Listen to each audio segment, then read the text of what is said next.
Este episódio foi criado usando inteligência artificial. Bem-vindos de volta à segunda parte de Moisés 1 e Abraão 3 com o Dr. Philip Allred. Phil, odeio insistir nisso porque temos muito o que fazer. Mas só mais uma coisa. Acho que talvez ainda mais difícil do que sofrer é ver seus filhos sofrerem. Ver outras pessoas sofrerem, especialmente seus filhos. Essa doutrina não pode me ajudar quando vejo uma criança enfrentando algo que é doloroso para ela e para você? Sim, com certeza. Em nossas próprias circunstâncias, como todos, podemos ser diferentes nos detalhes, mas, como Paulo disse, todas as tentações que você enfrenta são comuns ao homem.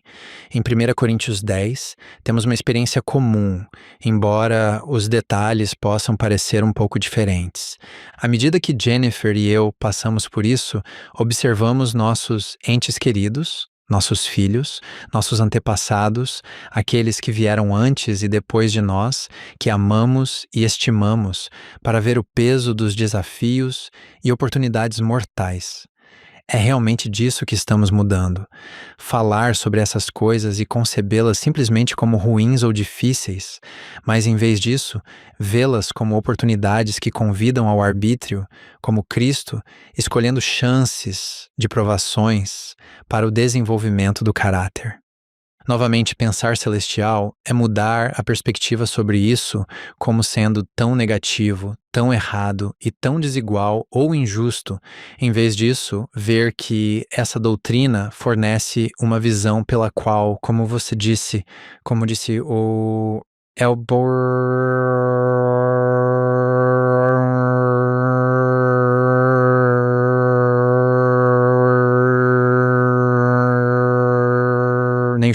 nenhuma dor que sofremos, nenhuma provação que passamos é desperdiçada, mas sim contribui para o nosso desenvolvimento, nossa educação e o desenvolvimento de nossas qualidades. Sou muito grato por isso, porque sim, ela fornece uma maneira para aqueles de nós que não estão atualmente em uma provação, olhar para os outros que estão e ver significado nisso, ver conversão e oportunidade para Cristo nisso. Sim. Só para que nossos ouvintes saibam, às vezes eles podem presumir que nossos convidados não enfrentam dificuldades. Phil e Jennifer enfrentaram coisas difíceis, muito difíceis. Esta doutrina funciona? O evangelho funciona? Sim, funciona. E quando soubemos de algo específico pela primeira vez, essa história também era deles. Não quero exagerar, mas quando tomei conhecimento de um desafio que um de nossos filhos estava enfrentando, recebi uma doce inspiração do Espírito.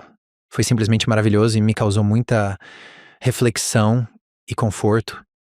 E isso foi, Phil, a salvação e a exaltação são um processo muito longo. Acho que este seria um momento apropriado para compartilhar algo em um momento menos emocional, quando eu estava refletindo sobre algumas das experiências que nossas famílias estão tendo. Eu estava curioso e intrigado com o véu e tinha lido Apocalipse e como o adversário acusa dia e noite diante do trono. E naquele momento me perguntaram, e eu pensei, talvez o véu tenha um papel importante. Quero dizer, o quanto você pode nos acusar aqui embaixo? Bem, nós nem nos lembramos de nossa vida pré-mortal. Bem, sim, eles tinham as duas mãos amarradas atrás das costas. E o que você diria sobre isso? Entende o que quero dizer? Eles se saíram muito bem, considerando que não sabiam de nada. Eu estava curioso sobre isso. Não tenho respostas para isso, mas o que aconteceu foi realmente lindo. Tive a experiência de ouvir a voz do Senhor me dizendo o que você já sabe e que já foi mencionado muitas vezes neste maravilhoso podcast com muitos de seus convidados, de uma forma ou de outra. E isso ele me diz, Phil, não há nada sobre salvação e exaltação que eu não saiba. Eu havia citado o presidente Benson anteriormente, dizendo que não há nada que descobriremos que ele tenha deixado de fazer. Essa foi uma mensagem diferente. Não há nada sobre salvar e exaltar meus filhos que eu não saiba, ou em que não seja totalmente proficiente e que tenha feito mundo após mundo após mundo. Agora, eu sei disso intelectualmente. Eu sabia disso antes daquele dia. Mas aqui está aquela coisa novamente, a verificabilidade independente. Agora eu sei disso pessoalmente. Ele me disse isso.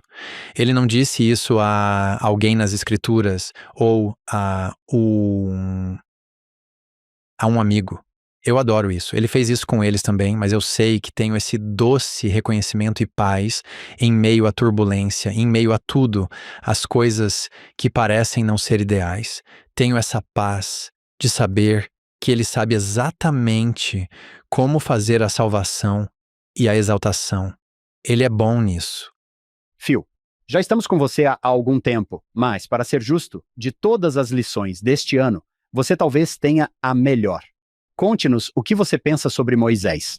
Vamos trabalhar com o tema que sentimos em Abraão, embora haja muito material entre os dois, e vamos fazer uma pausa em alguns deles. Vamos apenas fazer uma rápida visão geral de onde está o pessoal, porque este capítulo, assim como Abraão 3, é supercósmico, é interplanetário. Esses são super interessantes. Acho que sou tão curioso sobre essas coisas quanto qualquer pessoa, mas com o tema que temos hoje, vamos apenas versículo por versículo, e eu só quero destacar.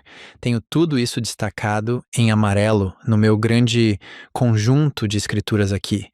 Versículo 1, é claro, as palavras de Deus, ele falou com Moisés em um momento em que Moisés estava em pé, preso em uma montanha extremamente alta.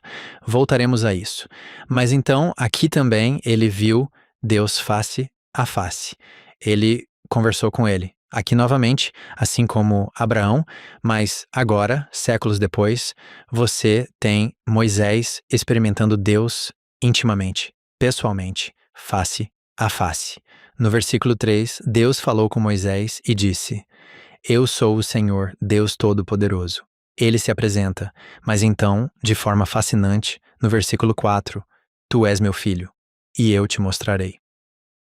Aqui temos Joseph Smith recebendo, no início da década de 1830, relatos gêmeos, que são consistentes entre si sobre como Deus não está apenas interessado em mostrar o quadro geral e os reinos cósmicos e explicar sobre como ele é poderoso, ele está muito, muito comprometido em garantir que cada um desses seus filhos o conheça e que ele os conheça. Os ensinamentos de Jesus, às vezes, contêm algumas palavras muito difíceis. Em Mateus, ele começa seu ministério público com o Sermão da Montanha, no qual conclui esse sermão, da maneira como Mateus estruturou seu evangelho. Ele conclui esse sermão com a terrível declaração de Jesus sobre: Eu não te conheço. Que haverá alguns que virão e baterão, Senhor, Senhor, e ele dirá: Eu não te conheço. Você não pode se juntar a mim e não vamos para o mesmo lugar, não faremos as mesmas coisas. Agora, eu sei que a tradução de Joseph Smith muda isso e é fundamental que mude, porque veremos por que isso é consistente aqui.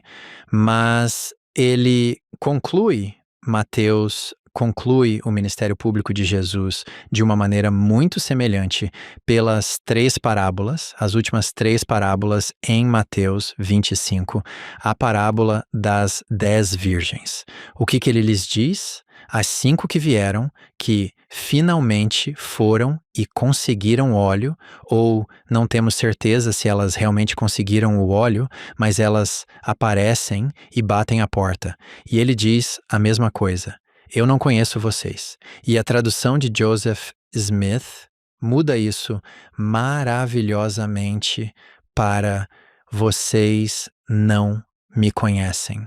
Vocês nunca me conheceram.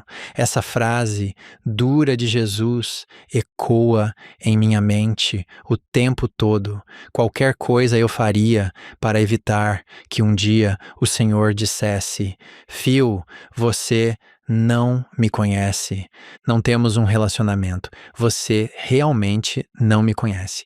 E o que eu amo sobre por que isso é assustador por um lado e por que isso é tão reconfortante para mim, é que vemos aqui que Deus, com Abraão e agora com Moisés, está ocupado tentando se aproximar deles. Ele está trabalhando para dizer: Ei, eu te conheço, eu sei o seu nome. Eu sei que você é meu filho. Veja o versículo 6. Eu tenho uma tarefa para você. Vamos trabalhar juntos. Você pode ver quase aquele aconchego na pré-mortalidade que vimos em Abraão 3. Agora com Moisés, tipo, ok, lembre-se de que todos nós tivemos essa tarefa. Você não se lembra disso, mas eu tenho essa tarefa para você.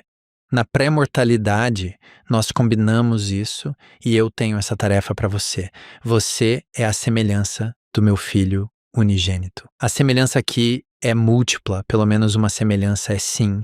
Nós realmente parecemos estar à imagem de Deus. Além disso, você está na semelhança da obra salvadora que ele fará. Você fará o trabalho de salvação como ele. Isso me faz pensar um pouco no presidente Hinckley, dizendo que o mais próximo que podemos chegar de ser como Jesus é, fazer o trabalho de procuração pelos mortos e no templo. E literalmente algo que eles não podem fazer por si mesmos, mas nós podemos fazer por eles. E isso é o mais próximo que podemos chegar de fazer qualquer trabalho de expiação em nossa vida. O que eu acho um conceito muito interessante. Versículo 7. Agora, eis que te mostro uma coisa, Moisés, meu filho. Nome, relacionamento, pois tu estás no mundo. E agora te mostro isso. Vamos pular para o versículo 21. No meio da visita do adversário, Satanás está tremendo e a terra está balançando. É uma cena louca. Moisés recebeu, isso é passivo, ele recebeu força. Deus está com ele no meio dessa loucura e está lhe dando força. Ele está dizendo, eu estou com você. Vamos para o versículo 25. Depois que isso passou, invocando o nome de Deus, ele contemplou sua glória novamente.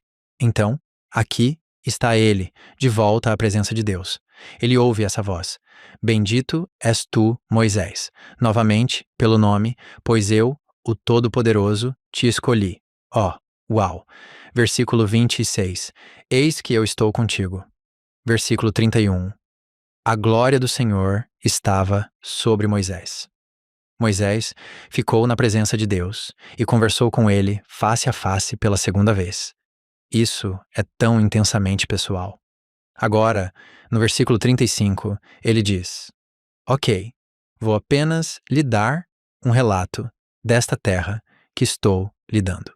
Ele está dizendo, estou lhe dando isto. Veja o final do versículo 35. Todos estes são meus, e por quê? Eu os conheço. Eu os conheço.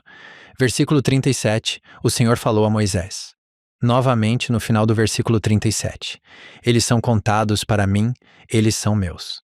Agora, versículo 40. Agora, Moisés, meu filho, vou falar contigo. E agora vamos ter o relato da criação, etc. E o resto dos capítulos 2, 3 e 4. Phil, estou gostando muito do que você está fazendo conosco até agora em Moisés 1. O que é interessante sobre o livro de Moisés é que, quando voltamos ao início, vemos que há realmente 3 episódios. Estruturalmente, é muito fácil analisar os versículos 1 a 11 separadamente, porque eles tratam da experiência de Moisés na montanha com o Senhor e das consequências de sua recuperação, pois aparentemente é necessário se recuperar depois de estar na presença do Senhor. Esse é o primeiro episódio. O segundo episódio será dos versículos 12 a 24, onde agora, fora da presença do Senhor, o adversário aparece. Vamos falar sobre esses versículos e, em seguida, os versículos 25, perto do final, até 41, serão uma renovação dessa experiência com o Senhor. Se você estudar o livro de Êxodo e acompanhar Moisés, ele sobe e desce montanhas nada menos que 12 vezes, pelo que posso contar. Ele está literalmente subindo e descendo montanhas. Então, quando isso acontece? O versículo 17 tem essa referência à sarça ardente quando ele o chamou. É Moisés, no meio desse segundo episódio em que Satanás está com ele, que faz essa referência. Quando conversamos com Carey Mulestein da última vez, ele disse: Ei, Muitas pessoas pensam que essas são duas experiências distintas, mas Carey sugeriu que para ele achava que esse poderia ser o mesmo momento, só que um pouco mais tarde. Parte deste capítulo ocorre após aquele momento inicial da sarça ardente. Já que estamos falando sobre quem é quem e quando é quando, pode haver alguns por aí que pensam, e eu entendo por que pensariam isso, que Moisés está falando com Deus Pai aqui. Ah, sim, sim. Certo? Pela maneira como ele fala. Mas explique isso rapidamente para mim.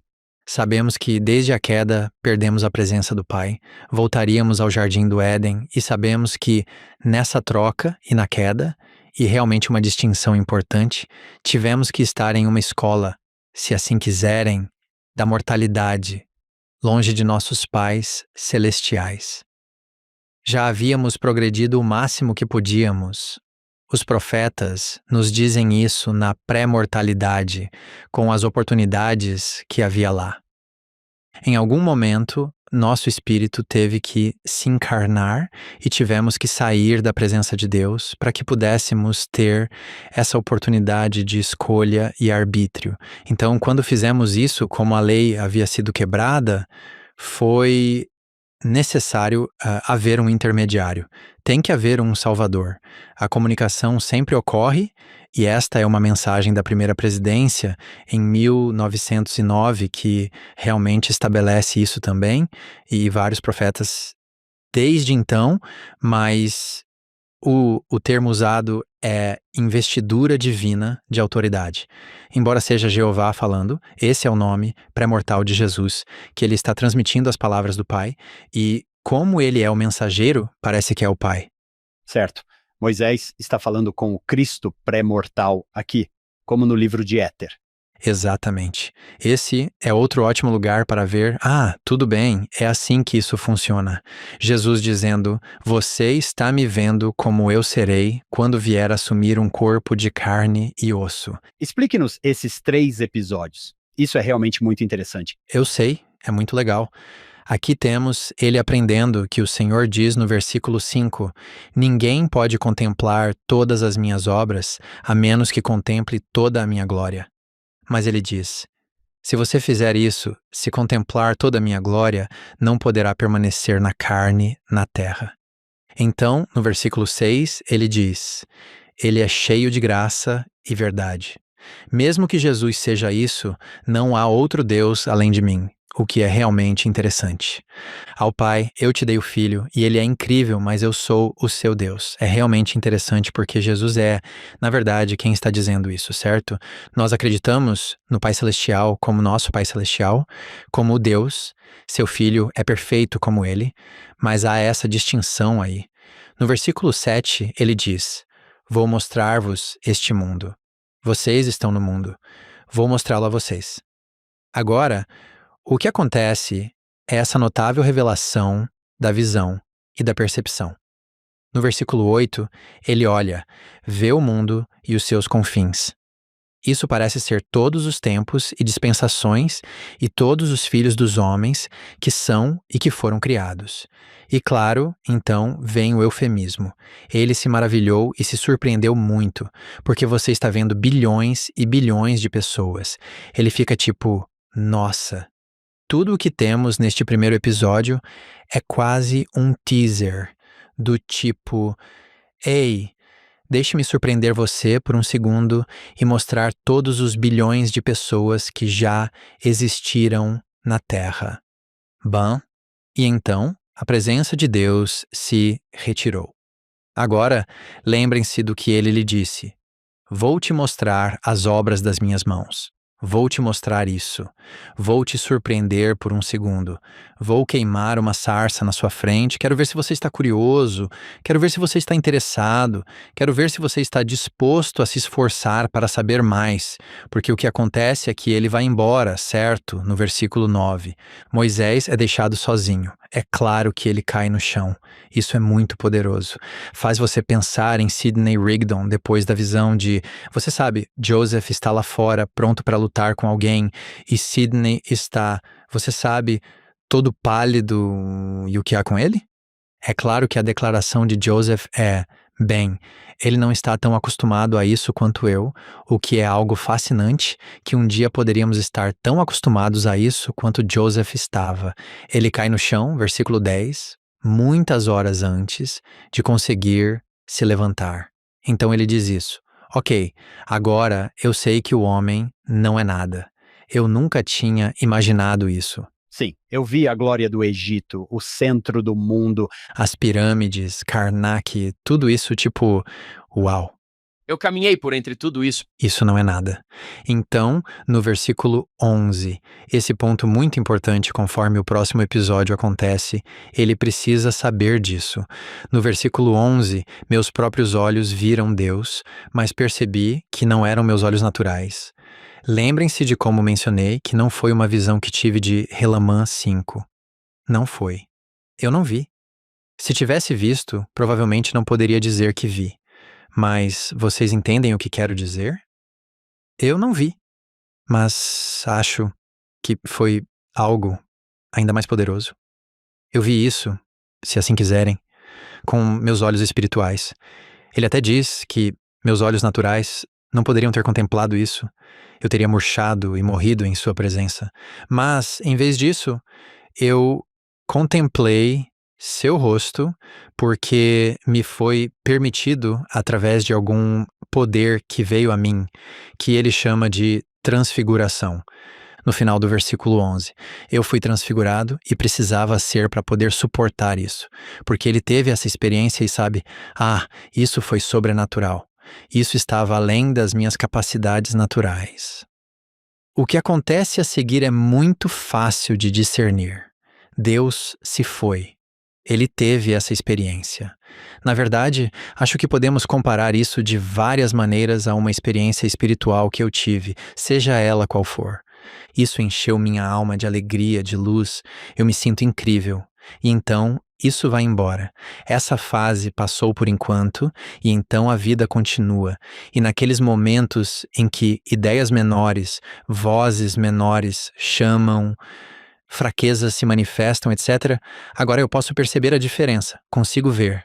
Espere, isto é palpavelmente diferente do que senti naquela altura, quando muitos dos nossos amigos e familiares estão a lutar com a sua fé e vêm com uma pergunta ou com sentimentos profundos. Se estivermos a fazer o que Jesus nos diz para fazer, somos atenciosos, gentis, sensíveis e pacientes, e ouvimos, fazemos perguntas. E durante tudo isso, fazemos uma pergunta. Como você se sente em comparação com como se sentia antes? Se você sentiu vontade de cantar a canção do amor redentor, a alma perguntou. Se você esteve na beleza daqueles momentos em que, como Joseph disse, isso tem um gosto bom, a verdadeira doutrina, qual é o gosto disso? É normal ter uma pergunta para a qual você não sabe a resposta e ficar incomodado com isso. Tudo bem. Mas quando você acha que chegou a uma resposta que o afasta da verdade, qual é o gosto disso? Como você se sente? Provavelmente é diferente disso. A menos que você queira se enganar, você tem que admitir que isso é diferente daquilo. Isso é diferente daquilo. Então, no versículo 12, surge o adversário, tentando-o. Essa é a contraposição a todo esse nome, relacionamento pessoal. O Senhor, eu te conheço, tem uma obra, e é para você, Moisés, meu filho. Moisés, agora você tem o contraponto. Aí vem o adversário, exatamente como o presidente Nelson disse tão bem à igreja, especialmente aos jovens em suas escolhas para a eternidade, que se trata de identidade. Se o adversário puder nos afastar de quem somos, como filhos de Deus, ele vem e diz: Moisés escorrega nessa pequena provocação, filho do homem. Adore-me. Ele o rebaixa para se exaltar a uma posição de alguém a ser adorado, mas ele precisa tirar Moisés de ser o filho de Deus, certo? Ele precisa separá-lo do rebanho, se você preferir, dos nobres e grandes. Ele precisa colocá-lo de lado, assim como os predadores fazem no Saara, e tornar essa pessoa vulnerável, porque ela não sabe quem é. Ela não sabe que é um filho de Deus, né? Você precisa, eu percebi, ter experiências suficientes com a coisa real para poder reconhecer a coisa falsa. A falsificação. Tenho um cunhado, Derek Booth, que é bispo em Castle Rock, Colorado. Ele trabalha no serviço secreto há muitas décadas, onde examina dinheiro falso. Não que ele encontre muito, mas quando vê dinheiro falso, ele consegue identificar. Quero dizer, ele é muito rápido porque passou a vida inteira aprendendo a distinguir o dinheiro verdadeiro do falso. É muito rápido para ele porque tem essa experiência. É interessante que Moisés diga, isso é diferente e eu não gosto disso. Sim, Todos nós temos que chegar a esse ponto em que podemos perceber que aquilo não é Deus. Sim. sim. Com isso, ele faz várias perguntas a Satanás. Isso é muito interessante. Ele realmente está fazendo perguntas a ele. Ele diz, no versículo 13, ele diz, bem, quem é você? Porque eu sou um filho de Deus. Ele ouviu o Senhor e acreditou nele. É isso que temos que fazer. Moisés mostra como lidar com esses momentos, acreditando nas mensagens que já recebeu do Senhor. Quantas vezes os profetas nos disseram, não rejeitem o que sabem por coisas que não sabem? Quando surgem momentos de dúvida e eu não entendo, tudo bem? A resposta para isso não é descartar o que você sabe, é fazer o trabalho de descobrir como você pode saber mais, mas não se livrar do que você já sabe. O Elder Holland tem sido particularmente bom em expressar isso no presidente Holland, ele está mostrando como fazer isso. Não desista do que você sabe, porque ele diz, eu sou um filho de Deus e sou a semelhança do seu unigênito. Ele ouviu o que foi dito nos versículos 6 e 7, e disse, tudo bem, eu acredito nisso. Acho que de alguma forma, se houve algum tempo entre aqui, ele registrou isso. É algo que ele pode voltar a ler em momentos de provação. Então, ele faz a próxima pergunta. Onde está a tua glória para que eu te adore? Porque eu fiquei inconsciente por horas. Versículo 14. Eu nem conseguia olhar para ele, a menos que sua glória estivesse sobre mim. Talvez essa seja a equação dele do que é a transfiguração, essa glória que poderia vir sobre ele. Ele diz, a menos que eu fosse transfigurado, eu poderia olhar para ti como um homem natural. E então ele fez uma pergunta muito engraçada. Ele disse, não é verdade? É verdade. Não há nada de especial acontecendo aqui. Eu posso simplesmente ver você. É como aquele antigo programa da Vila Sésamo, em que um deles não é como os outros. Um deles simplesmente não é como os outros. E eu posso julgar isso. Versículo 15. Bendito seja o nome de Deus. Seu espírito não se afastou totalmente de mim. Agora, posso dizer que isso é realmente escuridão, o que indica que ele estava fingindo ser luz, que teria parecido luz, mas não teria substância. Essa luz está lá, mas não é a gravidade da presença de Deus, ou de seus anjos, ou de seus ministros. Há um discurso da BYU que se encaixa perfeitamente com a lição Vem e segue-me desta semana. Procurem o Elder Holland. Não desprezeis, portanto, a vossa confiança. É um discurso brilhante, como a maioria das mensagens do Elder Holland e a maneira como ele as transmite. Acho que ele nunca fez um discurso ruim. Aqui está um trecho. Ele analisa o capítulo 1 de Moisés em boa parte de seu discurso. Ele diz, assim como Moisés em sua visão, podem surgir algumas dúvidas e alguma confusão depois do fato, mas elas perderão importância quando você as comparar com a realidade. Lembre-se da coisa real. Lembre-se de como você precisou urgentemente de ajuda em tempos anteriores e que a obteve. O Mar Vermelho se abrirá para quem busca revelação com sinceridade. O adversário tem poder para bloquear o caminho, reunir as forças do faraó e perseguir nossa fuga até a beira da água. Mas ele não pode produzir a coisa real. E isso é exatamente o que você disse aqui, Phil. Você pode perceber. Você pode perceber. Não é incrível? Considere neste momento que o ataque é: você não é um filho de Deus. Você não é nada de especial. Eu sou realmente grande e você tem que me adorar. O Elder Anderson fez um ótimo discurso há algum tempo, nesta noite, com um discurso da autoridade geral em 2014. Ele diz algo muito legal sobre como Moisés passa de perceber, uau, Deus é incrível e eu não sou nada, no versículo 10. Agora, o adversário vem basicamente dizer: veja, você não é nada. Veja como você não é nada. E ele tenta transmitir esse reconhecimento de que, em comparação com Deus, ele não é nada, mas Satanás quer transformar isso em algo maligno, em vez de algo convidativo. Aqui está o que o Elder Anderson disse nesse discurso. Ele diz: à medida que percebemos a grandeza de Deus e que Deus é nosso Pai, a esperança aumenta. Essa esperança é ampliada em seu Filho, Jesus Cristo. Vocês devem se lembrar que Moisés foi deixado sozinho e Satanás veio tentá-lo, dizendo: Moisés, filho do homem, adore-me. Mas Moisés confrontou Satanás com os versículos que acabamos de ler. Agora, o Elder Anderson continua. Ele diz: Moisés percebeu que, embora não fosse nada, ele era alguém. Que tal isso?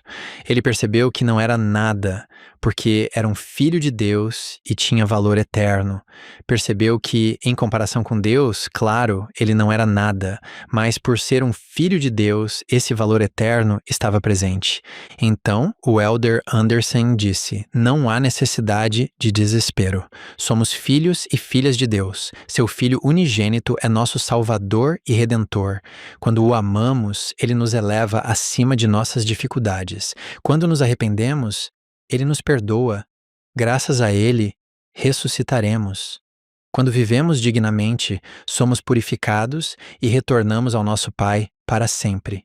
Não é maravilhoso? Eu adoro isso. Não sou nada, mas sou divino. Em Cristo, há um poder maior do que o adversário, há uma esfera ainda por vir, um mundo, como veremos nos próximos versículos, um mundo ainda por vir, e mundos plurais ainda por vir, que são melhores, maiores e mais felizes do que este mundo. Mas este mundo é uma parte crítica da transformação. A propósito, a lógica não funciona. Ele acaba argumentando: se você preferir que podemos transformar isso em um verbo, acho que acabei de fazer isso. Argumentar. Certo. Enquanto ele visita o adversário e faz essas perguntas, descobrimos no versículo 17 que Deus lhe deu mandamentos, certo? Então ele disse no versículo 16: desculpe, vai-te daqui, Satanás. Posso dizer que você não é Deus e não vou me preocupar. Você tem que ir embora. Vá embora. E então, no versículo 18, Moisés disse: não vou parar de invocar Deus. Tenho coisas que quero saber. Estou curioso, tenho perguntas, sinto que você não pode respondê-las para mim. Tudo o que você parece estar fazendo é levantar questões. Quero ir até a pessoa que realmente tem as respostas. Tudo o que você faz é levantar questões. Quero chegar até aquele que realmente pode me dar respostas. Phil, vou citar você para sempre. Quantas fontes temos por aí sobre a igreja, sobre Deus, sobre Joseph Smith? Elas são muito boas em levantar questões. E é como jogar bate na toupeira. Mesmo que você tente dar uma resposta, adivinhe só, mais perguntas. Certo. Eles nunca ficarão satisfeitos. Nunca há... Não. É apenas um grande jogo de acerte o alvo, certo? Mas você não tem respostas. Eu preciso de respostas, não de perguntas. Eu preciso de respostas, quero ir até a pessoa que tem as respostas. Não quero perder meu tempo com tudo isso. Agora, novamente, isso não é para denegrir perguntas honestas e com intenções reais. Com certeza. Toda a restauração começa porque um jovem sincero disse: quero saber como posso ser perdoado dos meus pecados. Quero saber como isso funciona. Nunca menosprezamos perguntas sinceras e honestas, mas precisamos perceber com clareza que o adversário está apenas tentando levantar dúvidas após dúvidas, questionamento após questionamento. Lembre-se, isso não funciona. Ele diz para ele ir embora e isso não funciona. Vá embora. Então, no versículo 19, quando Moisés disse essas palavras, Satanás realmente fica muito irritado. Ele está furioso. Isso lembra o templo. Entende o que quero dizer? É como se ele começasse a... tudo bem. E ele grita na terra com voz alta e está comandando e até mesmo afirmando: Eu sou o único filho, adore-me, o que sugere que ele é um impostor, que gosta de ser um impostor. Isso influencia o Jardim do Éden, eu acho. John Milton e Hugh Nibley sugeriram que ele aparece e tenta ser um impostor. Ele está tentando ser o cara. No versículo 20, Moisés, vendo que, embora não tenha a gravidade de Deus, ainda tem algo, e isso é assustador, começa a temer e vê a amargura do inferno. Mas então essa palavra que para mim é a palavra crítica e é encontrada em outras partes das escrituras. A palavra é no entanto. Para mim, isso é um marcador para a afirmação da agência que teremos em um momento e é difícil. Ou não sabemos o que fazer, ou é confuso, ou pode ser qualquer número de coisas. E reconhecemos: uau, esse cara está enlouquecendo, certo? Veja, aqui está Satanás, ele está enlouquecendo comigo, não consigo me livrar dele. E certo, no entanto, ele afirma sua agência. O que ele faz? Ele invoca a Deus, recebe força e então ordena: Você tem que ir, Satanás. Você realmente tem que ir. Bem, este Deus é o único que eu vou adorar, é o Deus da glória. Mas, por incrível que pareça, isso não funciona. Versículo 21, Satanás começou a tremer. A terra até começa a tremer. Moisés, tendo invocado Deus, recebeu força há 1 minuto, agora recebe mais força. Parte dessa força era reveladora. Acho que não estamos falando apenas de algum poder que ele recebeu. Acho que ele recebe a orientação: Filho, você vai ter que invocar meu filho para se livrar desse cara. Porque é isso que ele faz a seguir. Em nome do unigênito, sai daqui, Satanás. Satanás grita com voz alta, chora, lamenta, arranja os dentes e sai. Uau! Agora, o que eu acho realmente legal sobre isso é que, diante da implicação do nome do Filho de Deus, Satanás tem que obedecer. Apenas uma pessoa o assusta. Sim, é isso mesmo. Não ligue para esse cara. Sim, não ligue. Tudo bem, estou fora. Anos atrás, quando eu trabalhava em Idaho e no sistema educacional da igreja, tínhamos um diretor regional. Seu nome era Eli Edward Brown. Acho que ele foi prefeito de Pocatello por um tempo e outras coisas. Ele era um educador maravilhoso. Ele já faleceu, mas foi chamado como autoridade geral. Ele serviu no segundo quórum, creio eu, por alguns anos. Em seu discurso na conferência, ele disse o seguinte, e isso foi em abril de 1997. Ele disse: havia um poder que era sombrio e amargo. Como Moisés poderia resistir a isso?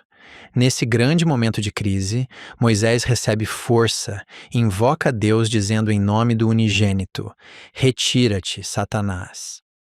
O versículo que acabamos de ler, no versículo 21, ele agora apelou, diz o Elder Brown, para um poder além do seu. Lembram-se que ele tinha feito lógica? Moisés tentou muitas coisas. Agora ele apelou para um poder além do seu. Ele recorreu a uma fonte de força e autoridade através do Senhor Jesus Cristo, um poder que Satanás não podia desafiar, como você disse, Hank. Esta é a única pessoa que assusta Satanás. Ele continua e diz: Moisés apelou para um poder além do seu, recorrendo a esta fonte de força além da sua, que ele não podia desafiar. Ele então disse: quando usamos essas palavras sagradas em nome de Jesus Cristo, elas são muito mais do que uma maneira de encerrar uma oração, um testemunho ou uma palestra. Estamos em solo sagrado, irmãos e irmãs. Estamos usando um nome, o mais sublime, o mais santo e o mais maravilhoso, o próprio nome do Filho de Deus. Que poder, segurança e paz vem quando realmente oramos em seu nome? Essa conclusão da oração pode, de muitas maneiras, ser a parte mais importante da oração. Podemos apelar ao Pai por meio de seu Filho vitorioso, com a confiança de que nossas orações serão ouvidas. Podemos pedir e receber. Podemos buscar e encontrar a porta aberta. Isso é maravilhoso. A sabedoria nos diz: como podemos empregar seu nome com mais frequência, com mais poder, em mais situações? Sim, em casa. Falar mais sobre ele, ler mais sobre ele. Sim, não é maravilhoso que agora tenhamos um novo profeta na Terra? Dallin H. Oaks fez um de seus primeiros discursos como apóstolo. Era sobre o nome do Senhor. Muitos se lembram que ele ensinou 5 maneiras pelas quais o nome do Senhor será uma bênção para nós, nas quais precisamos nos envolver e receber o nome dele. Isso foi na conferência de abril de 1985. Ele fala sobre como o batismo é onde entramos pela primeira vez no caminho do convênio e recebemos o nome dele, que há uma renovação no sacramento que, como membros, a segunda maneira é que devemos proclamar o nome dele. Tomamos o nome dele sobre nós no batismo. Agora, como membros da igreja, proclamamos seu nome, proclamando publicamente nossa crença nele. A terceira maneira é nos engajarmos na obra de seu reino, parte da qual é claro, proclamar seu nome em, digamos, trabalho missionário formal ou maneiras informais, mas também coisas como sofrer vergonha por seu nome, fazer a obra de seu reino. Ele disse que essas 3 maneiras são bastante fáceis para a maioria das pessoas reconhecerem que assumimos o nome de Cristo. Mas ele disse que há uma 4ª e uma 5ª, que após uma reflexão mais profunda se apresentam.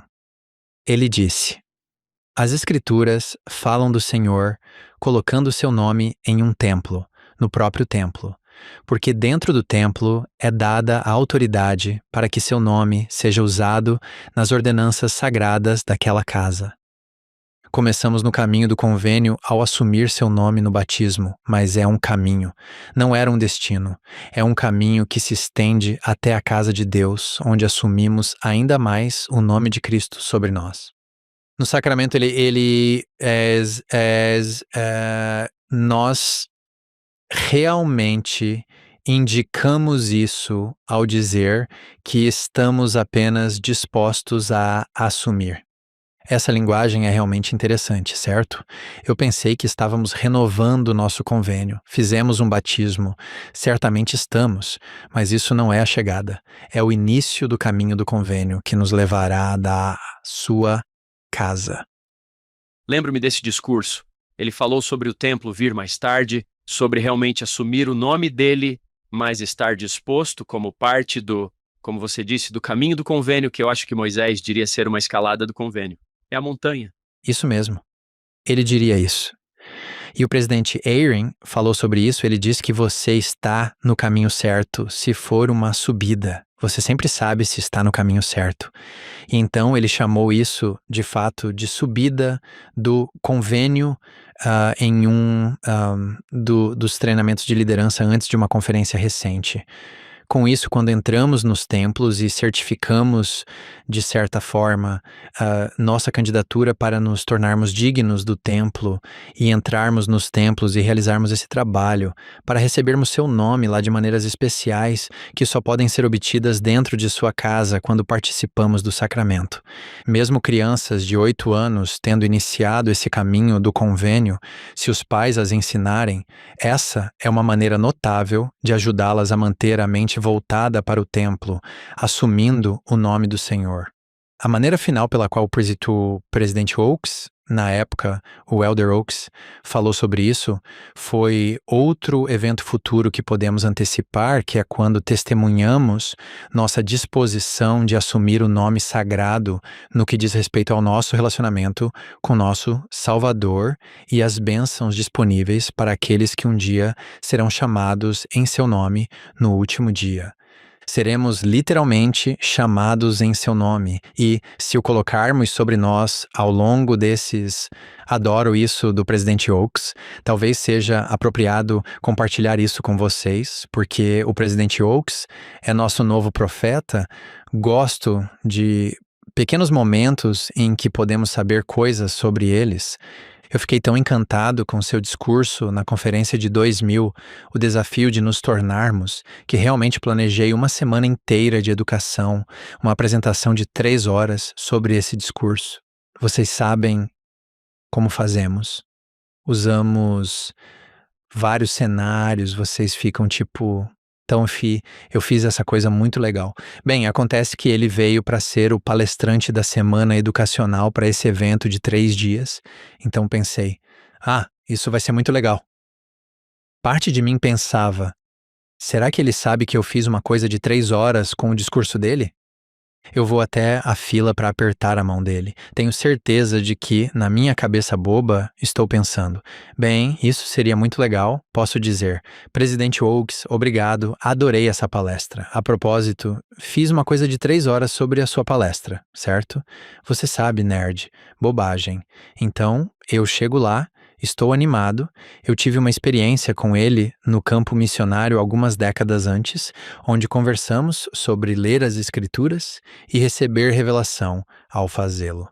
Esta é minha segunda chance de estar na presença dele. Tive uma experiência muito interessante. Vou apertar a mão dele e estou prestes a abrir a boca para dizer, e ele pega minha mão, aperta, mas sua outra mão está no meu cotovelo e ele está. Eu não diria à força, mas estava muito claro que ele estava me empurrando para frente. E, em um momento, quase como... Lembra-se do filme A História do Papai Noel, em que o garotinho quer uma espingarda Rider vermelho e está lá com o Papai Noel. Sabe o que quero dizer? E ele fica sem palavras. Ele fica tipo, e depois... você quer uma bola de futebol americano, não é? E ele empurra ele pela coisa e ele fica tipo, não. E mais ou menos na metade do caminho, ele fica tipo, não, eu quero uma espingarda, Reader, eu quero uma espingarda vermelho. E o momento passou e foi tipo, eu tive aquele momento tipo, uau, eu estava apertando a mão dos apóstolos. Eu só queria agradecer a ele por essa conversa e dizer que isso era legal. E eu acabei sendo empurrado pelo escorregador. Olhei pra trás, a coisa mais legal de todas. Olhei pra trás um pouco consternado, tipo, bem, lá se foi minha chance. O que aconteceu? A mulher atrás de mim estava chorando, com lágrimas escorrendo pelo rosto.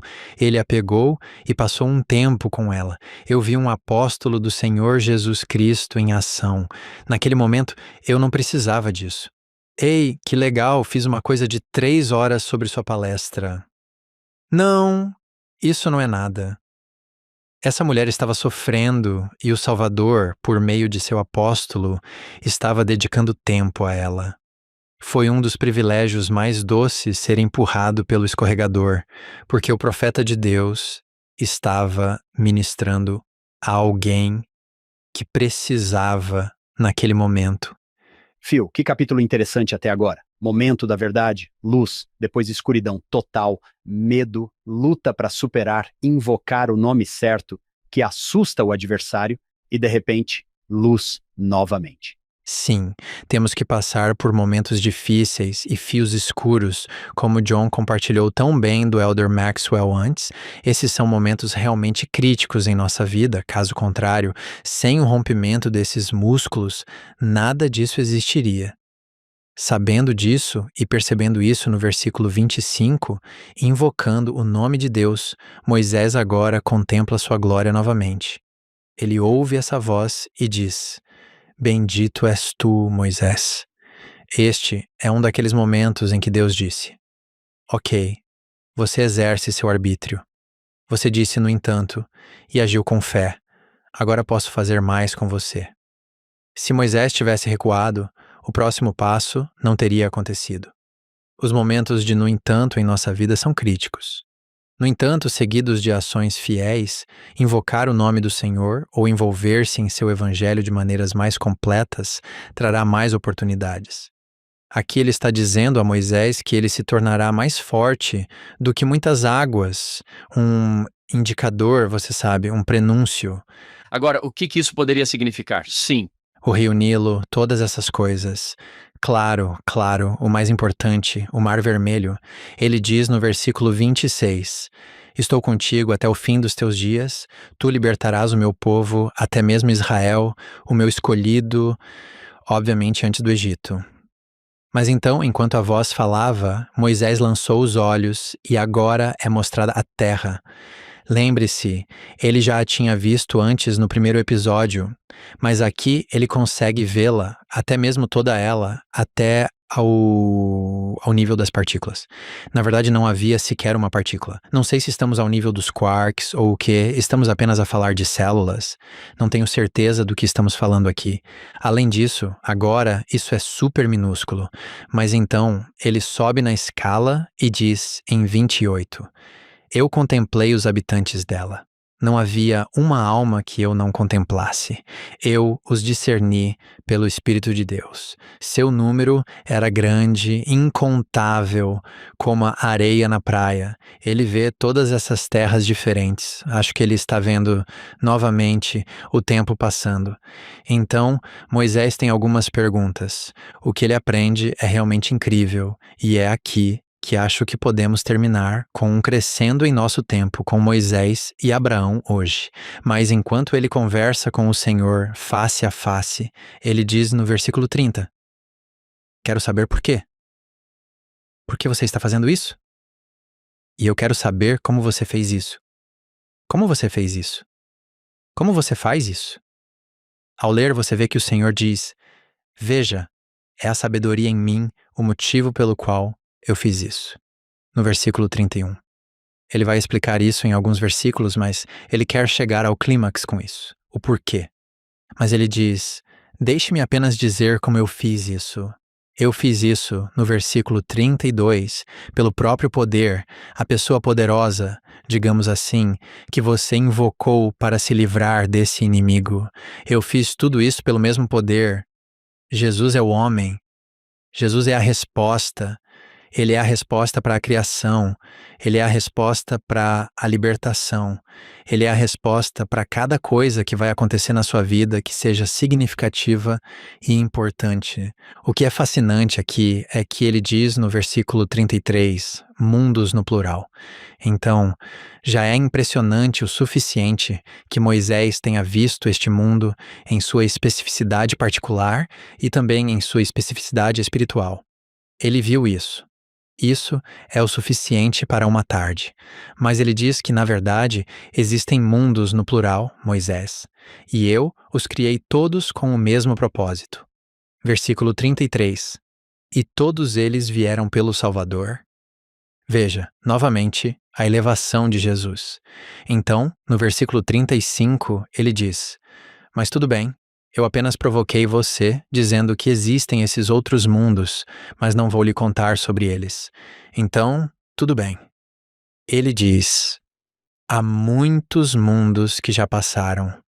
Há muitos que agora existem, eles são incontáveis para você. Isso parece ser uma lição objetiva. Como com Abraão, todas essas estrelas, parece que ele está realmente dizendo: então, deixem-me chamar sua atenção. Agora quero lhes dizer o que vocês realmente precisam saber. Porque o que vocês realmente precisam saber, no versículo 35, bem no final, é que eles são incontáveis para vocês. Vocês não podem contá-los todos, mas eles são meus e eu os conheço. Passamos do galáctico para o interpessoal de uma maneira tão bonita. Eu os conheço, você não os conhece. Você não pode conhecê-los.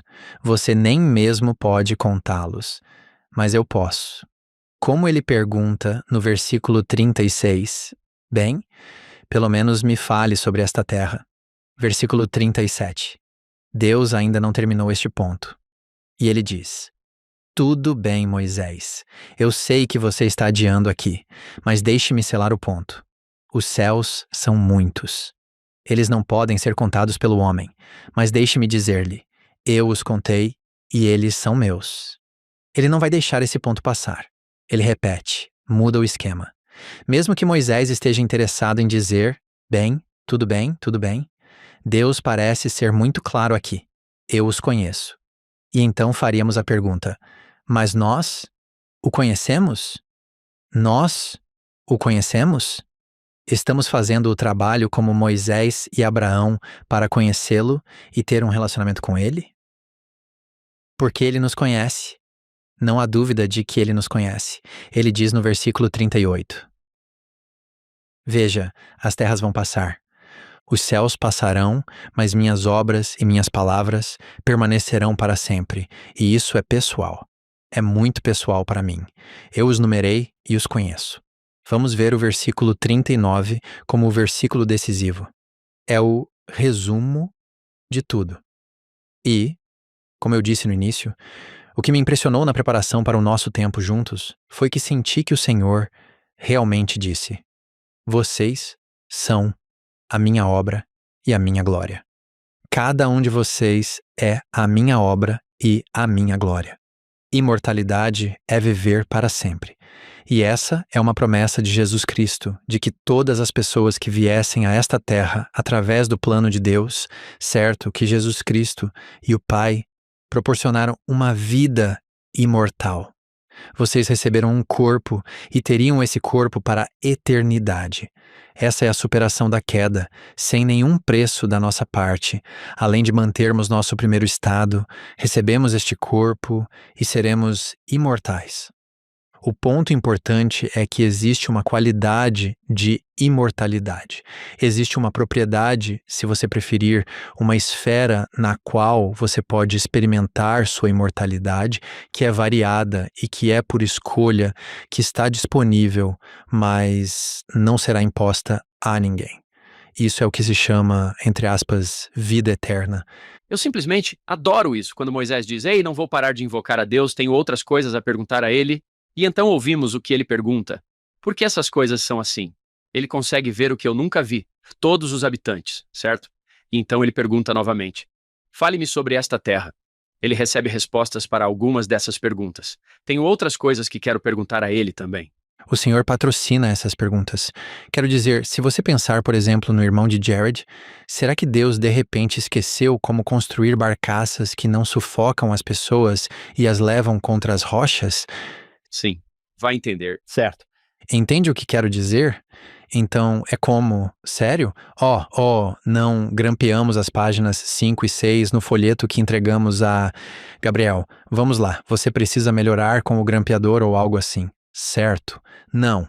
Ele muito deliberadamente patrocinava perguntas. Você lê as escrituras, o Senhor está deliberadamente dando apenas uma linha, esperando por uma ação fiel para obter a próxima linha. Esse preceito, para ver se você está curioso, né? E prestando atenção e até mesmo se importando, e se você estiver, o preceito 2 está disponível. Novamente, essa verificação independente é esse convite a todos nós para perguntar, buscar e bater. Não sei se vocês já tiveram essa experiência. Acho que sim. Eu tive alunos bem intencionados, eu acho, aqui e ali, que simplesmente diziam: não vamos ficar entediados no céu? Quero dizer, vamos ficar no coro, cantando louvores incessantes e olha, eu gosto de Deus, eu amo Deus, tenho certeza. Mas quer dizer, realmente, depois de 10 minutos, depois de 10 milhões de anos, eu não vou ficar cansado de ficar sentado no coro ou cantando louvores incessantes? Essa pergunta já foi feita a vocês de alguma forma sobre como é a próxima vida e se vale a pena o trabalho? Vale a pena tentar? Ou parece assustador a ideia de, nunca acabar? Não, eu não sei se gosto dessa ideia. Sim. Sou grato por algumas declarações proféticas que expandiram minha visão e encontraram algumas consequências interessantes. Lembra que falamos anteriormente sobre a religião egípcia? É uma das poucas que diz: ei, o casamento é algo que continua na eternidade. Para ser justo com alguns de nossos irmãos e irmãs cristãos que leem Mateus, talvez em detrimento do relato de Marcos e Lucas sobre os 7 irmãos que tinham a mesma esposa e quem a ficava, e então Jesus dizendo: bem, Eles não se casam, nem são dados em casamento na ressurreição. Se você não ler o relato de Marcos e o relato de Lucas e os juntar sinopticamente, e se você não tiver a seção 132 de Doutrina e Convênios, junto com outros profetas modernos, é difícil. É difícil ver que, sim, é isso mesmo. Não critico nossos irmãos e irmãs cristãos que, ao lerem Mateus, dizem: bem, família eterna. Mas espero que eles leiam cuidadosamente e aceitem as restaurações e adições para então dizerem: há algo de belo aqui. Achei que seria divertido compartilhar com vocês algo do Elder Orson F. Whitney. Ele era um poeta, sabem? É um artista em certo sentido, mas também um grande apóstolo. Ele disse o seguinte: o que o Senhor fará com este mundo maravilhoso? Lemos que mundos estão surgindo e deixando de existir, e que esta terra faz parte desses mundos. Para onde ela está indo e o que está acontecendo com ela? Aqui está o Elder Orson F. Whitney. Este é o relatório da Conferência de Outubro de 1928. Para aqueles que quiserem ler o texto completo, procurem o relatório da Conferência de Outubro de 1928. O que o Senhor fará com este belo mundo? Ele o criou apenas para destruí-lo? Ele o transformará em um paraíso, um lar para os justos. Agora vejam isto. Ele diz, e isto é anterior ao presidente Nelson, mas ele diz: o mormonismo diz que quando deixamos o corpo, estamos no mundo espiritual e permaneceremos lá, os justos descansando de seus trabalhos, não na ociosidade, mas fazendo, trabalhando, sem cansaço, sem dor, enquanto aguardam uma gloriosa ressurreição. Então, quando eles tiverem o privilégio de voltar para passar seu tempo neste planeta, quando ele for celestializado e convertido em um paraíso. De certa forma, rapidamente, existe um mundo espiritual. Esta terra, porém, quando passar pela mortalidade, será elevada. Sabemos que o milênio será uma elevação para a territorialização, mas ainda haverá uma elevação, um novo céu e uma nova terra, o que é muito semelhante ao caminho ordinal da terra. Assim como existe um caminho ordinal para cada alma, a terra está passando por isso. Lemos isso na seção 88, que a própria terra passará por um batismo, se você preferir, e passará por uma ressurreição, certo? Aqui está a terra, então, se tornando esse céu. Ele diz: algum homem ou mulher sensato acreditar que um Deus onisciente criaria uma terra como está e colocaria seus filhos nela para se tornarem especialistas e habilidosos como agricultores, artesãos, engenheiros, banqueiros, comerciantes e outros, para depois levá-los para alguma parte distante do universo, algum mundo além dos limites do tempo e do espaço, onde eles ficariam sentados, girando os polegares e encarando alguém por 1 milhão de anos? O que você acha disso? Ele pergunta: isso é razoável? É sensato que Deus fizesse isso? Eu ficaria com John por 1 milhão de anos. Sim. Sim. Há algumas pessoas que eu diria que sim, claro. Talvez aqueles jogos com os polegares. 1 milhão e 1.101 até pela eternidade, certo? O Elder Whitney continua e diz: espero fazer, passar, ou seja, a eternidade fazendo lá no mundo celestial as coisas que aprendi a fazer aqui, que são de bom senso, lógicas, econômicas em outros lugares, todo esse tempo perdido. Não vamos ficar sentados por toda a eternidade olhando para o rosto do Salvador. Entre parênteses, ele diz: não acredito que ele gostaria que alguém ficasse olhando para ele por tanto tempo. Seria falta de educação. Uau! Isso é incrível. Seria falta de educação. Você está olhando fixamente. Eu sei, não é?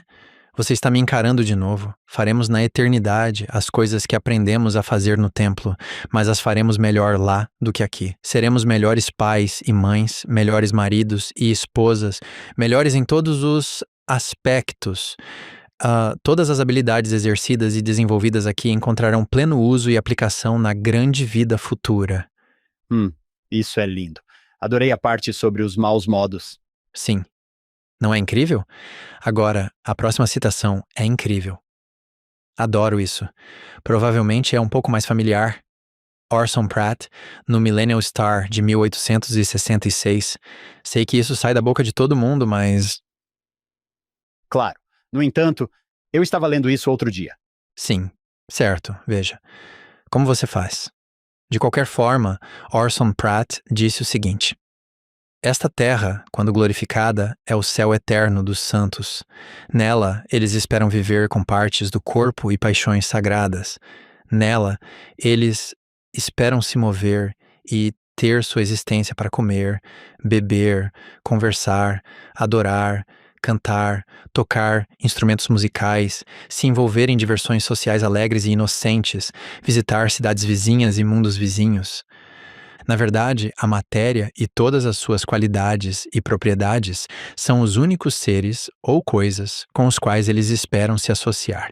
Então fica ainda melhor: um céu com terras, casas, cidades, vegetação, rios e animais com tronos, templos, palácios, reis, príncipes, sacerdotes e anjos, com comida, arranjos musicais, instrumentos musicais, etc., todos materiais. Na verdade, o céu dos santos é uma criação material redimida, glorificada e celestial, habitada por seres materiais glorificados, homens e mulheres, organizados em famílias, abrangendo todas as relações de maridos e esposas, pais e filhos, onde a tristeza, o choro, a dor e a morte não serão mais conhecidos. Inscreva-me. Vamos lá, certo? Sim.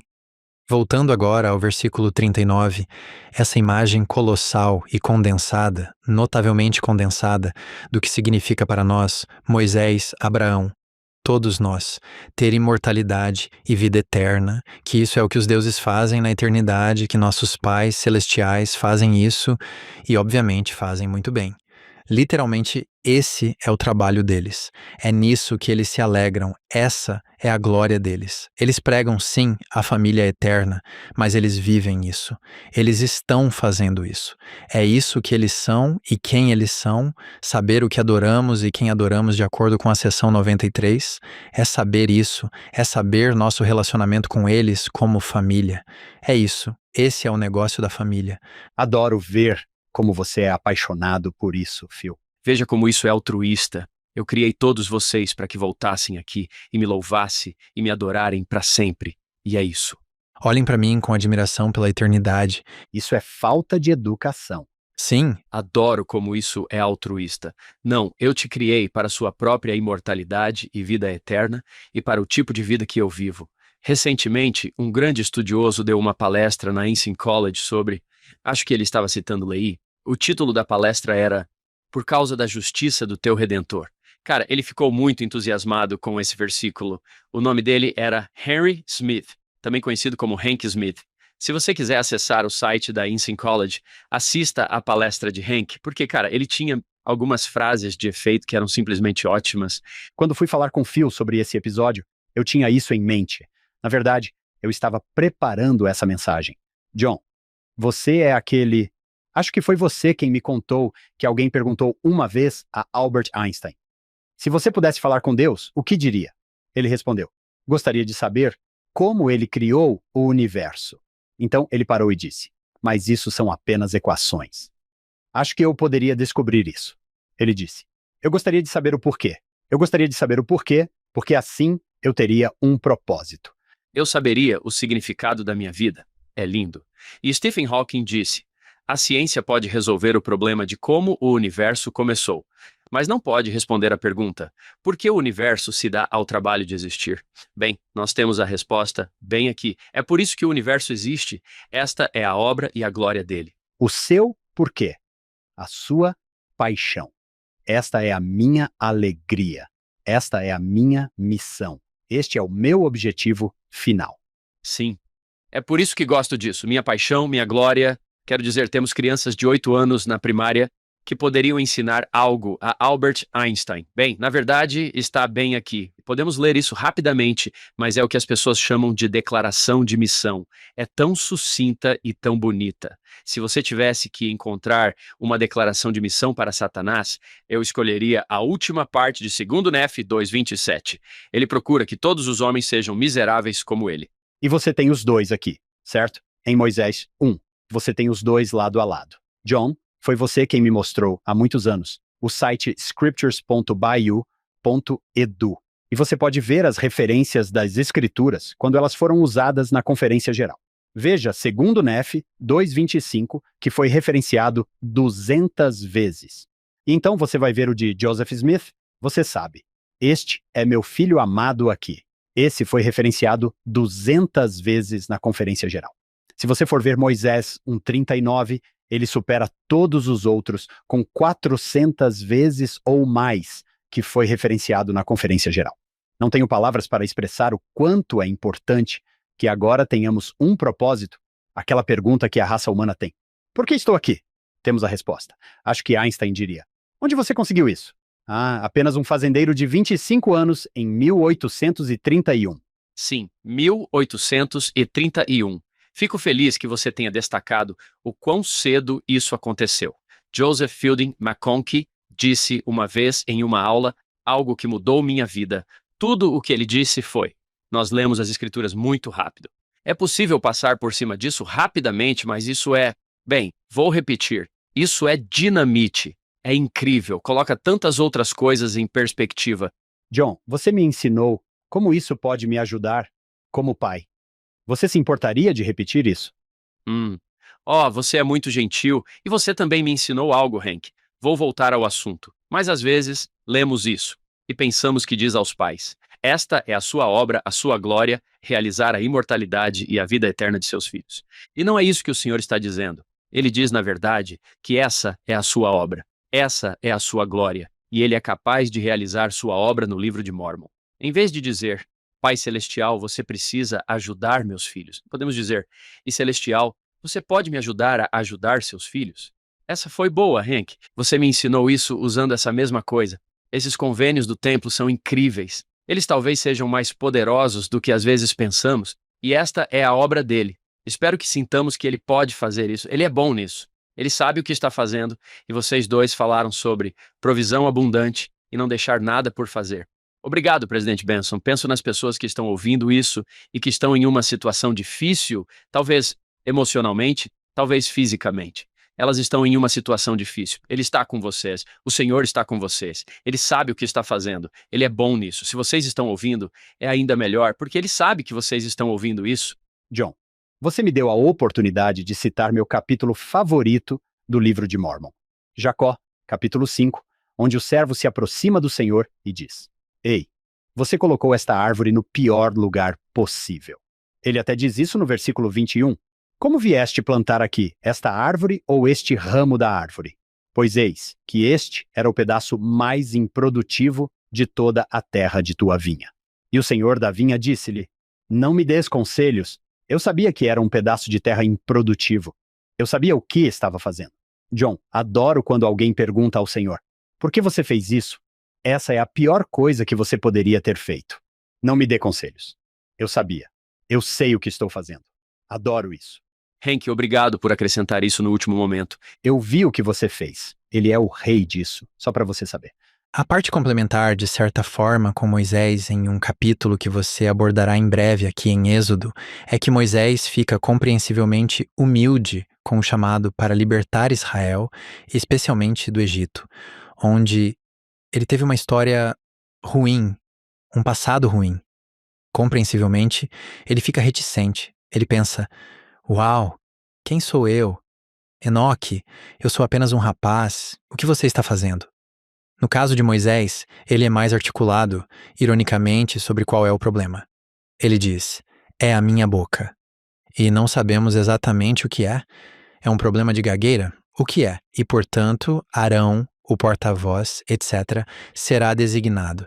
Mas o Senhor, ao tomar providências para ele, diz a mesma coisa. Ele diz: essencialmente, não me aconselhe. Eu fiz sua boca. Acontece que eu fiz sua boca. Estou bem ciente do que há com sua boca. E embora esse seja um momento engraçado, e tipo, você sabe, coloque Moisés lá por um segundo. Não é isso, é um conforto dizer, Moisés, você realmente acha que eu não sei? Você realmente acha que o Deus onipotente e onisciente do cosmos não está ciente, como acabamos de ouvir repetidamente e repetidamente e repetidamente repete? Então, eu sou grato por você ter mencionado isso, porque o reforço vem novamente mais tarde na vida de Moisés e ele está lutando com o chamado. E nós lutamos com muitos chamados, não é? No entanto, Deus é como eu te entendo, como João disse, eu te entendo. Nós conseguimos isso juntos. Para Moisés dizer, agora eu sei que o homem não é nada, é interessante para mim que o Senhor não diga, você é ótimo, você é incrível, você é especial. Ele apenas diz, eu sei, eu estou contigo, estarei contigo e comigo nós conseguiremos. Então eu adoro o que Moisés disse. Sou lento no falar, sou de língua pesada. Ele não fala hebraico, ele fala egípcio. Não sei o que era isso, como você disse. Adoro a resposta do Senhor. Estou contigo porque acho que às vezes tentamos construir nossa autoestima como loucos. Aqui está Nefe dizendo, ó homem miserável que sou. Não, Nefe, você é ótimo, você é incrível. Não, eu sei em quem confiei. Com Deus eu posso fazer isso. E essa é a resposta, você sabe. Essa é a resposta. Ele é a resposta. Phil, conversamos hoje sobre o cósmico e o pessoal. Ouvi você contar uma história que me tocou profundamente no que diz respeito à natureza pessoal de Deus. E isso aconteceu nos degraus do centro de testes da BYU. Tudo bem se eu pedir para você compartilhar isso com meus amigos? Sim, claro. Seria uma honra. Sabe, é apenas uma daquelas assinaturas divinas em que você simplesmente diz: ok, sim, só Deus pode fazer isso. Eu vim de uma cidade pequena em Idaho. Provavelmente eu não estava muito bem preparado academicamente. Isso não é culpa do meu professor ou do meu distrito escolar, necessariamente. Cheguei a BYU como calouro e fui para a aula de Shakespeare. Eu tinha feito uma aula de Shakespeare no ensino médio e cheguei lá e o professor, o instrutor, leu uma estrofe, provavelmente um dos sonetos, e então disse: Ok, então. Que tipo de estrutura poética é essa? As pessoas estavam gritando as respostas, sabe como é? Era como se todos soubessem a resposta e eu nunca tinha ouvido falar da resposta certa. Fiquei desanimado. Eu já tinha a síndrome do impostor.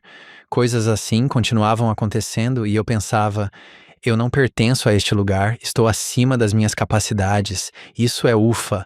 Então, basicamente, fui reprovado em todas as disciplinas. Não, basicamente não. Eu fui. Fui reprovado em todas as disciplinas do primeiro semestre que fiz na BYU. Está no meu histórico escolar até hoje. 16 créditos com média 0,0. Sim, isso é humilhante. Isso mesmo. Eles basicamente me expulsaram e eu merecia isso. Então comecei a ler o livro de Mormon e a história mais longa que começamos um pouco antes, mas comecei a ler o livro de Mormon e comecei a organizar minhas coisas. O Senhor é muito bondoso. Ele nos permite nos arrepender, ele nos implora para nos arrependermos. Então, enquanto me arrependo de várias maneiras, não apenas espiritualmente, vou para uma missão e sirvo ao Senhor, e ele me ensina muitas coisas. Voltei para a BU e, enquanto estava lá, estava me esforçando muito nas aulas, mas na verdade não estava tendo muito sucesso acadêmico. E, na verdade, fiquei muito chocado porque fui ao centro de testes e, naquele dia, eles tinham uma impressora matricial, então imprimiram o resultado do teste. Era como se todos soubessem. Era como se aquela coisa estivesse imprimindo um livro, então você provavelmente só queria ir embora. Não, você entra naquela salinha e há 4 ou 5 pessoas esperando pelo resultado. Se você tirar nota máxima no teste, imprima seu nome, seu número de aluno, sua nota e pronto. Mas se você errasse uma, sabe, a número 14, sua resposta B, resposta correta C. Número 18, sua resposta C, resposta correta B. E era tipo, e toda a sala ficava, ó, pare, faça, ó. Sinto muito, seja lá quem você for. Por favor. E então eles tiram isso e dizem, by the way, by the way, e você fica tipo, obrigado, isso é meu. Foi tão desmoralizante, foi simplesmente ridículo. Então, lá estou nessa faculdade que acho que deveria estar, pelo menos eu achava, mas não consigo passar no teste. Lá estou eu, recebo essa pilha de papéis do teste. Estou parado na escada, lendo, se bem me lembro, era 41% ou 38%. Horrível. Eu basicamente desisti. Eu claramente não consigo fazer isso. Não ficaria surpreso se pudéssemos voltar no tempo, eu teria gritado para o céu. E eu apenas disse: não consigo fazer isso. Simplesmente não consigo. Nem sempre se obtém respostas a essas perguntas, mas naquele dia obtive. E a resposta foi realmente uma voz doce, com um pouco de malícia, que disse: você vai ensinar aqui. Isso me surpreendeu, mas não tanto a ponto de eu não responder. Bem, isso é engraçado. Não consigo passar no teste aqui. Como é que vou ensinar aqui? Mas estava claro. Eu segui com minha vida e acabei mudando de curso. Eu tinha deixado a universidade por um tempo.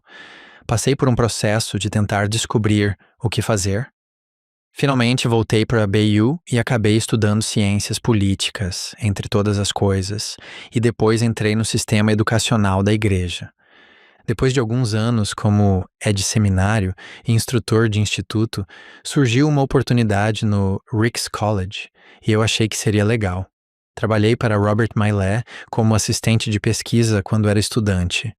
Ele me ensinou muitas coisas maravilhosas e eu pensei, como posso fazer algo assim? Achei que seria ótimo. Fui contratado pelo Ricks College, mas ele se tornou a BYU Idaho antes que eu começasse a lecionar lá. O presidente Hinckley fez o que os profetas fazem e criou a BYU Idaho.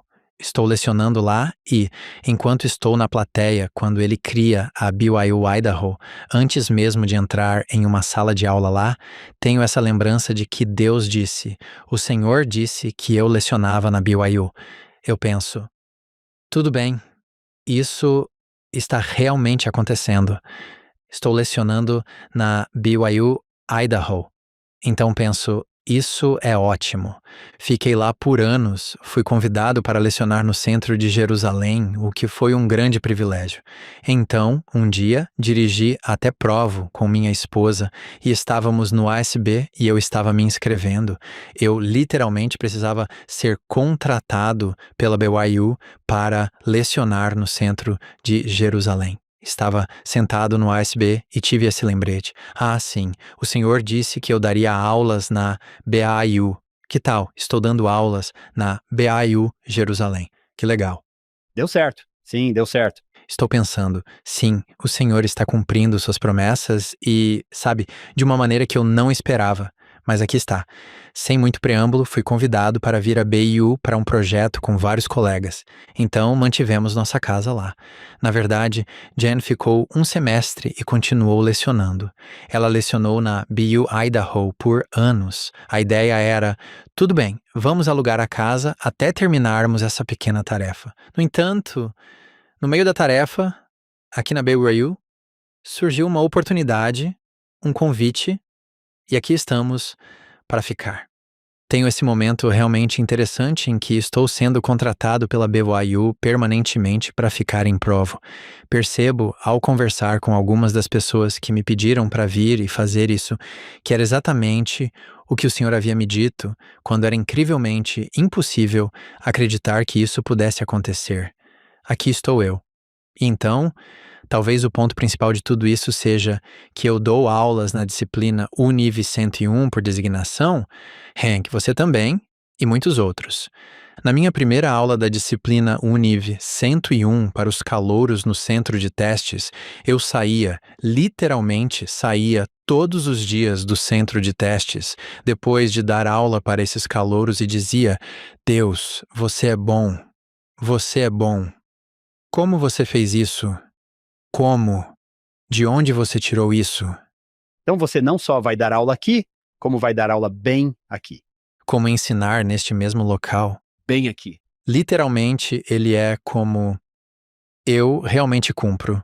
Não deixo uma única palavra cair por terra sem ser cumprida. E eu fico pensando, obrigado por destacar isso. É uma assinatura divina. Eu sou um participante voluntário, mas ele fez o milagre, como sempre faz. Talvez, para concluir, eu tenha pensado em uma declaração muito legal que foi feita e que se encaixa, particularmente com Moisés no alto da montanha. É de René Dalmau, um alpinista e escritor francês. Acho inspiradora e descritiva. Ele diz: "Você não pode ficar no topo para sempre." E Moisés sobe, como vimos no primeiro episódio. Ele tem que descer inocente. Ele sobe e desce uma dúzia de vezes. Mas o povo está lá embaixo, não está dentro, não está na montanha. Não se pode cultivar na montanha. Tem que cultivar nos vales. Mas, de qualquer forma, esse alpinista francês disse: "Não se pode ficar no cume para sempre. Você tem que descer novamente. Por que se dará o trabalho então?" E então ele diz: "O que está acima sabe o que está abaixo, mas o que está abaixo não sabe o que está acima. Alguém sobe, alguém vê, alguém desce, alguém não vê mais, mas alguém viu." Então ele disse: "Existe uma arte de se comportar nas regiões mais baixas pela memória do que se viu mais acima. Quando alguém não pode mais ver, pelo menos ainda pode saber." Uau! Isso é realmente profundo. Adoro o fato de Moisés e Abraão terem feito o trabalho espiritual de subir ao topo das montanhas para ver as coisas por si mesmos, mas também por nós. E para nos convidar, vocês também podem subir essas montanhas. Vocês também são conhecidos pelo nome. Vocês também são filhos e filhas de pais celestiais e eles querem o melhor para vocês e não deixaram nada por fazer para que vocês possam ter isso. Prestem atenção ao meu testemunho de gratidão de que o Senhor é um Deus de milagres, um Deus de amor e um Deus de poder, tudo em um. Em nome de Jesus Cristo. Amém. Amém. Amém. Uau! Que episódio maravilhoso e nobre acabamos de ter. Sim, foi maravilhoso. Phil, obrigado por estar aqui. A honra é toda minha. Sim. Adoro o que vocês estão fazendo. Obrigado. O presente que vocês dão a todos nós. Obrigado. Hank, pense no passado.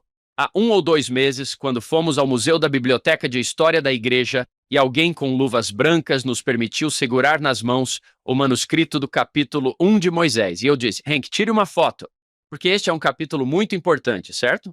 É um daqueles capítulos em que você diz: se ele nos deu apenas esse, se Joseph nos deu apenas esse, ele é um profeta e esse é um entre muitos. Lindo. Phil, obrigado. Foi um dia maravilhoso, maravilhoso. Com isso, queremos agradecer ao Dr. Phil Allred por estar conosco hoje e queremos agradecer a Jennifer Allred por nos emprestá-lo. Queremos agradecer ao nosso produtor executivo, Shannon Sorensen, e aos nossos patrocinadores, David e Verla Sorensen. Em cada episódio, lembramos do nosso fundador, Steve Sorensen. Eu posso imaginar John, ele diria: "É isso aí, cara." Esperamos que você se junte a nós na próxima semana. Teremos mais do Velho Testamento no Follow Him. Como agradecimento aos nossos maravilhosos ouvintes, adoraríamos presentear vocês com a versão digital do nosso livro Encontrando Jesus Cristo no Velho Testamento. Ele oferece insights curtos e significativos extraídos de nossos episódios anteriores sobre o Velho Testamento. Acessem followhim.co, isso mesmo, followhim.co, para baixar sua cópia gratuita hoje, e vocês também encontrarão o link para comprar a edição impressa. Obrigado por fazer parte da nossa família Follow Him. É claro que nada disso seria possível sem nossa incrível equipe de produção. David Perry, Lisa Spice, Will Stoughton, Crystal Roberts, Ariel Quadra, Heather Barlow, Amélia Cabuica, Sidney Smith e Annabelle Sorensen.